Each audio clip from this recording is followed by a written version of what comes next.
Okay, we're filming.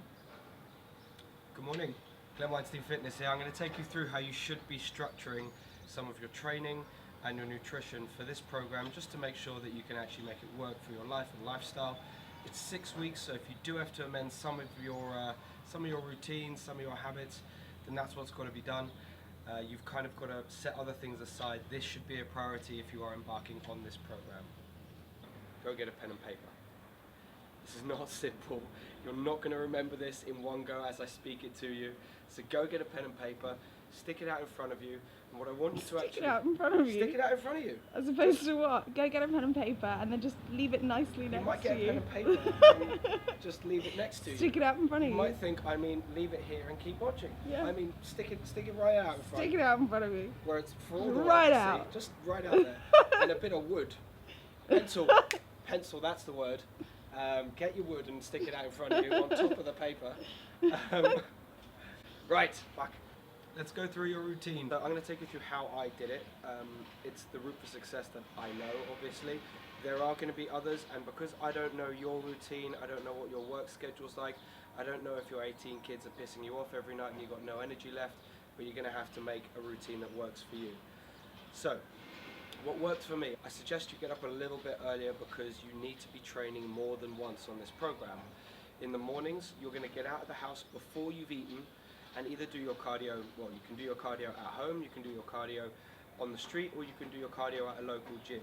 For me, what that meant was getting up and going and doing a little bit of cardio in the morning, often with a client, for about half an hour, doing a bit of steady state cardio. So really, that's real simple. Pick one pace that's going to get you sweating, but you can kind of hold a conversation during.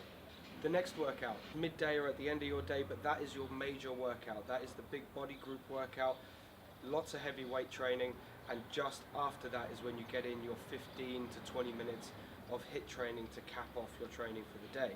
That being said, let's go through the week's plan. Monday, you got to write this out, okay? So Monday, Tuesday through to the end of the week, give yourself a little bit of a calendar and start making a plan, because I want you to stick to this. And this should be on a mirror or in your kitchen, somewhere you're going to see it every day. Monday's workout. Across the week, I want you to write in your LISS program, and what we're going to go through now is your weights training. So let's try this again. Monday is shoulders. Shoulders followed by 15 to 20 minutes of HIIT training. Tuesday is your first leg day of the week. This leg day is a big compound leg day, often involving squats, often getting heavy weights under your belt, okay? Under your belt as in, I've done them, not putting them under your belt before you tell me I'm weird for sticking it out or something like that. So Tuesday, leg day. If you need to do LISS as opposed to HIIT training after your leg day, that's your call. For me personally, it takes too long, I get bored, and the benefit just doesn't outweigh the cost of spending all that time walking up a hill. It drives me fucking insane. So, in my opinion, whether you pick a treadmill or a bike or a cross trainer, pick a piece of equipment that you are going to be safe on after a taxing leg day. Get your HIIT out the way. HIIT is just better for fat burn and for actually retaining muscle as well. So, try and get HIIT on all of your training. Tuesday, legs. Wednesday, depending on how fresh you are going to do back or you're going to do chest. It's variable. That's your major muscle group workout on Wednesday. Thursday would be the other one of them, so chest or back. Friday, you're doing legs again. Saturday, you're doing arms. And Sunday is your fun day. Okay, what I mean by that is, whatever feels like is a lagging body part, you're going to hit with a few major supersets of work on Sunday, plus anything else that you've left out. What that often meant for me was stuff like shoulder kickbacks, because I didn't work them into my shoulder routine, or some walking lunges if I didn't get them into my legs routine. The point is for me to kind of get a full body workout in on Sunday, as well as some cardio, so that I don't overtax any one muscle part, but I kind of cover my body in total, get my blood moving around my body, and just aid recovery in general.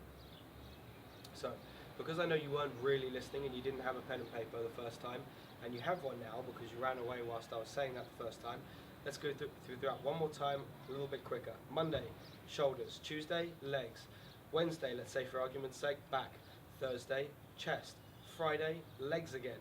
big hamstring focus on that Friday. Saturday you're going to do arms, and Sunday is your fun day, okay? I work in abs through most of that, but I don't isolate my abs in any major way. Now, weeks 1 and 2, that is your program, real simple. Weeks 3 and 4, what you start doing is adding in a bit of sauna time if you can, if you have access to a sauna, just to add more recovery time, to activate those heat shock proteins, and to help overall recovery from this whole program, to keep you going through weeks 5 and 6. The other thing you do in weeks 3 and 4 is start adding a couple rounds of HIIT training to your cardio. So where I started in weeks 1 and 2 was at around 10 to 12 minutes. In weeks 3 and 4, I kind of upped it to around 15, and in weeks 5 and 6, I was pushing towards 20 minutes of HIIT. But really, you should be fit enough to deal with that by that stage, and also it's that kind of turning the intensity up towards the end of the program. Okay, so that's the way your training is going to be framed over the 6 weeks. Increasing HIIT training in 2-week cycles all the way up to week 6, and your training staying the same. So your muscle parts are staying regimented throughout the week, but the actual exercises you're doing can be varied. Like I said, you're training with rules, not with set exercises that you have to stick to regardless of how your body feels. You should be educated enough as a gym user to know that your shoulder press might be exhausted, so you're going to work a different kind of shoulder movement on your shoulder day. Now finally, to quickly take you through your nutrition. The easiest way to kind of break things down as you're on a greater and greater deficit and still have food left throughout your day is to start your morning fasted. Okay? What I mean by fasted is no food, but BCAAs.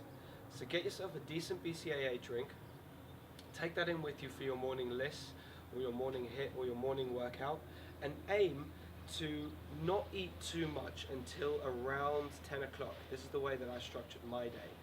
At 10 o'clock I had my first high protein meal. By 11:30 I was eating nuts and another high protein meal or shake.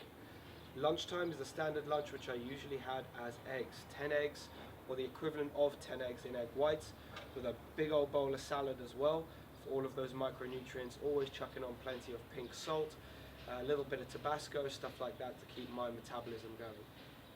Now, if you're aware of that kind of nutrition, by lunchtime I've not really had any carbohydrates, okay? So I'm pretty depleted, I might be a bit tired, and by that stage I'm about to start my major workout of the day.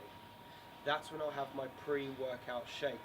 I'm not a big fan of pre-workout shakes in general, but on a program like this where you are going to be at a deficit and you are going to be low on energy levels, it has a use, and I do suggest using them.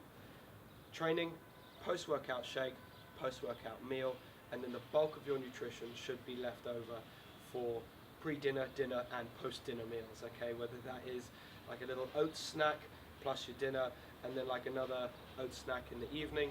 That's kind of how I structured my day. Essentially, carb depleted until my workout, train hard, post-workout you include carbs, and the rest of the carbs for the day with dinner, so that you actually get a good night's sleep and you feel full when you go to bed. It's as simple as that, really. You've really got to relegate the less important things over this 6-week program to make sure that you get in what's most important. You've embarked on this program for a reason. Now you have to eliminate the things that are going to stop you from getting and achieving your goals. Hope it's been useful. Check out my Instagram. It's Glenn Weinstein Fitness, in case you haven't seen any of my other videos when I go through this. I'm Glenn Weinstein Fitness all over the internet, aside from Twitter, where I'm Glenn_PT. So Glenn, WEINSTEIN Fitness.